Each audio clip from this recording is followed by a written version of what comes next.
नमस्कार, मैं मनोज गुप्ता।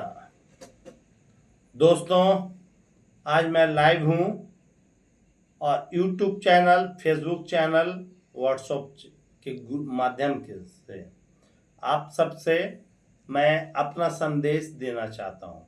संदेश यह है कि जो माननीय सुप्रीम कोर्ट के उच्च न्यायालय सुप्रीम कोर्ट के न्यायाधीश के ऊपर में जो जूता फेंका गया है राकेश किशोर तिवारी के द्वारा, उसने अपना नाम को छुपा के रखा था, राकेश किशोर था, ताकि लोग सस्पेंस में रहें।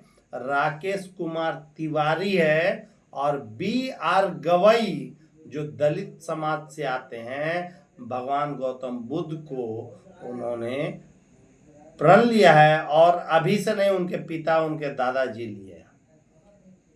तो बुद्ध भगवान के अनुयायी और भारत के सुप्रीम कोर्ट के जज CJI B.R. गवई साहब के ऊपर में जूता फेंका गया मनुवादी वकील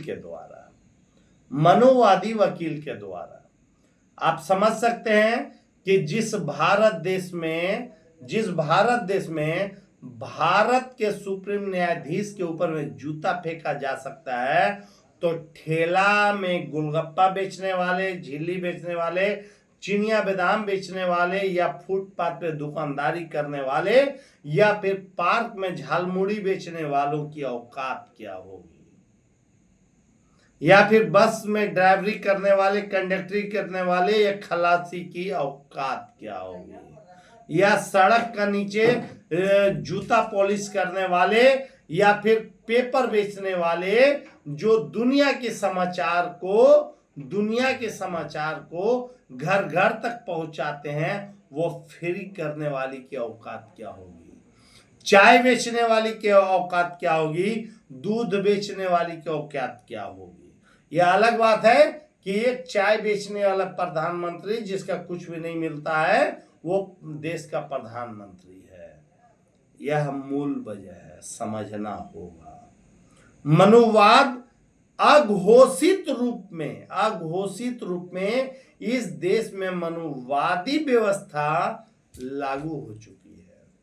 अघोषित रूप में, घोषित रूप में करने की औकात नहीं है, इसलिए अघोषित रूप में मनु व्यवस्था को लागू किया जा चुका है।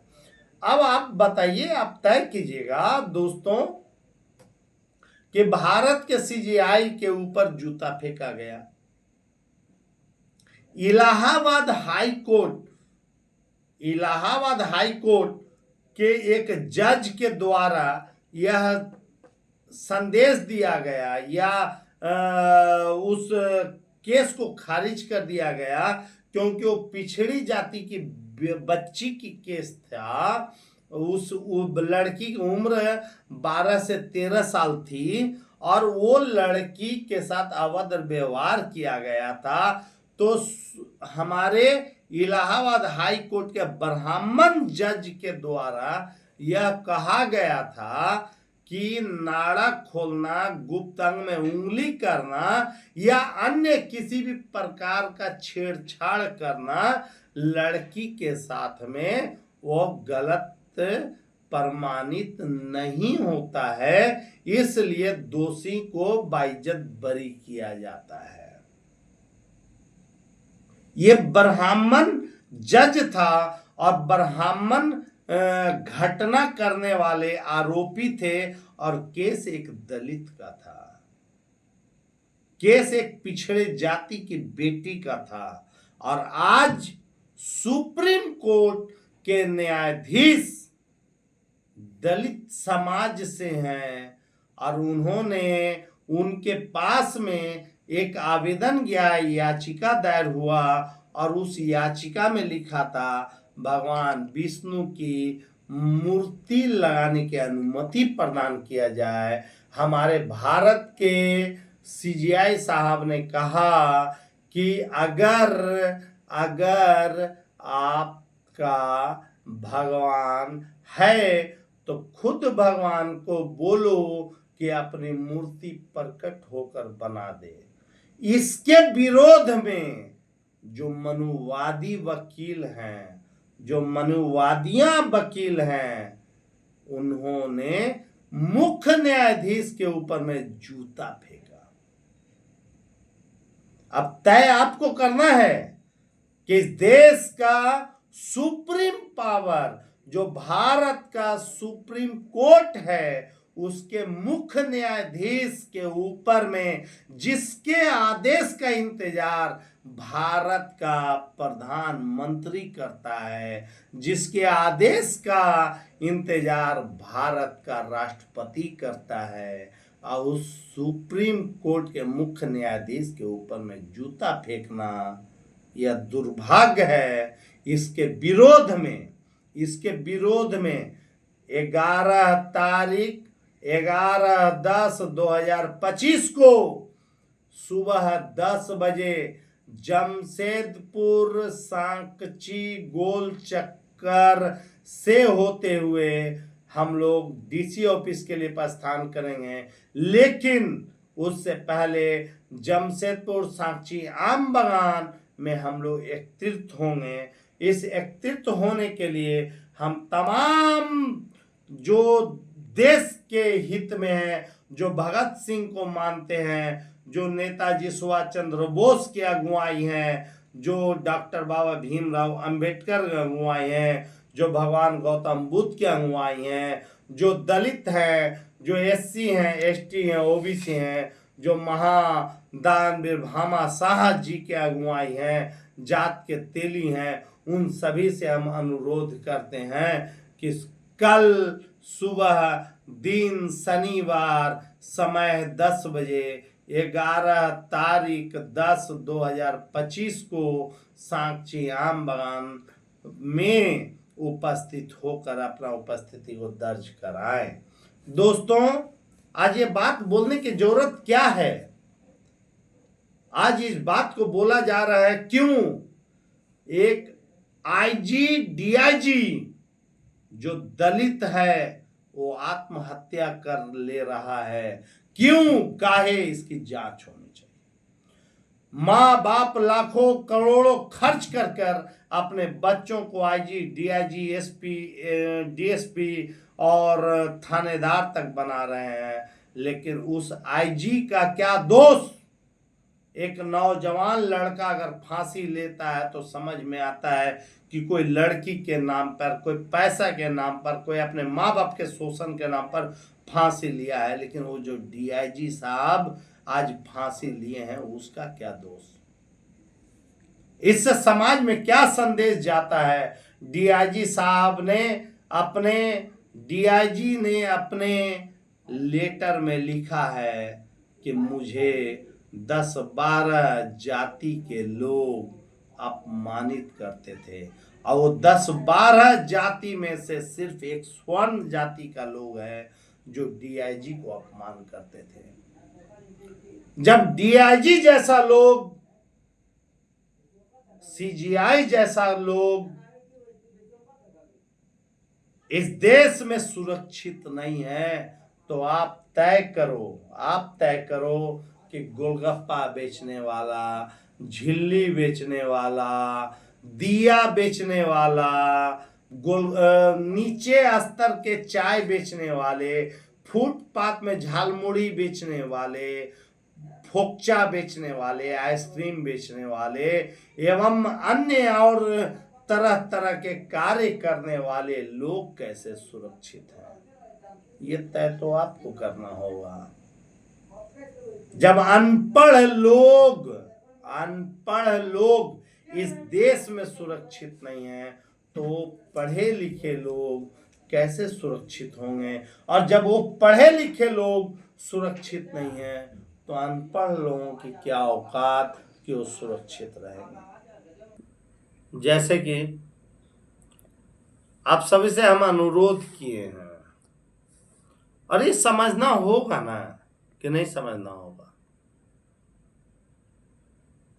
क्यों नहीं समझना होगा?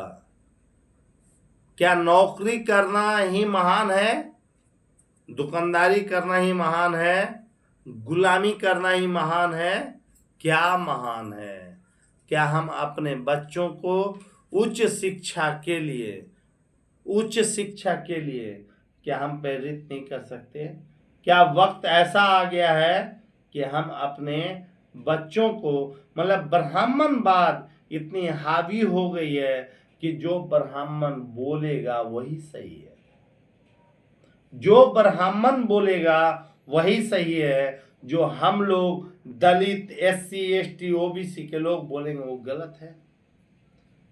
आज CJI के ऊपर में जूता फेंकना, एक महान सुप्रीम कोर्ट जो भारत के न्याय का आदेश का इंतजार करता है, और उस सुप्रीम कोर्ट के जज के ऊपर में जूता फेंकना कहां तक सही है, कहां तक उचित है? क्या हम अपनी मांग को मांगने के लिए जमशेदपुर न्यायालय के मुख्य न्यायाधीश के ऊपर में जूता फेंकना शुरू कर दें? क्या SSP के ऊपर में जूता फेंकना शुरू कर दें? क्या अपने थाना प्रभारी के ऊपर में जूता फेंकना शुरू कर दें? क्या यह परंपरा सही होगी? यह परंपरा से देश चलेगा? एक तरफ मनुस्मृति कहती है महिलाओं को आज भी तन ढकने का अधिकार नहीं है, महिलाओं को धन रखने का अधिकार नहीं है, महिलाओं को बराबरी करने का अधिकार नहीं है। क्या इस मनुस्मृति के हैसियत से हमारा देश चलेगा? डॉक्टर बाबा भीमराव अंबेडकर ने बराबरी का अधिकार दिया है, बराबरी का अधिकार दिया है। जिसकी जितनी संख्या भारी उसकी उतनी हिस्सेदारी। यह मंडल कमीशन आयोग का गठन है। क्या है, आज देश की स्थिति बहुत खराब है।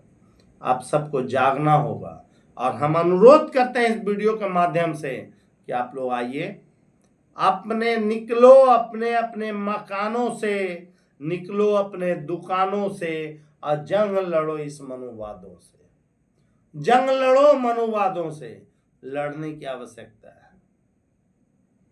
मैं इतना ही कहूंगा, और ये कहने के साथ साथ मैं अनुरोध करूंगा कि कल की आंदोलन में, और तमाम SC ST OBC के लोगों को ये मैं कहना चाहूंगा कि बंद करो सारा बैनर, बंद करो सारी राजनीतिक, और तय करो, चाहे भारतीय जनता पार्टी या RSS के विंग से कोई आदमी को टिकट मिला हो, या कांग्रेस पार्टी से टिकट मिला हो, या XYZ किसी से टिकट मिला हो, बंद करो, और उस लोगों को, वैसे नेतृत्वकर्ता को वोट देना बंद करो।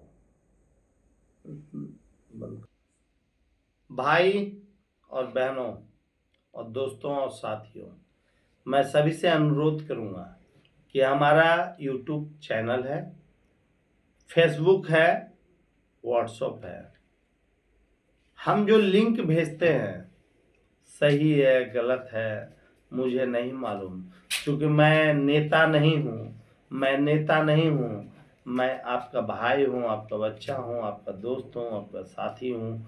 इस ग्रुप को, इस YouTube चैनल को सब्सक्राइब करें और लाइक करें।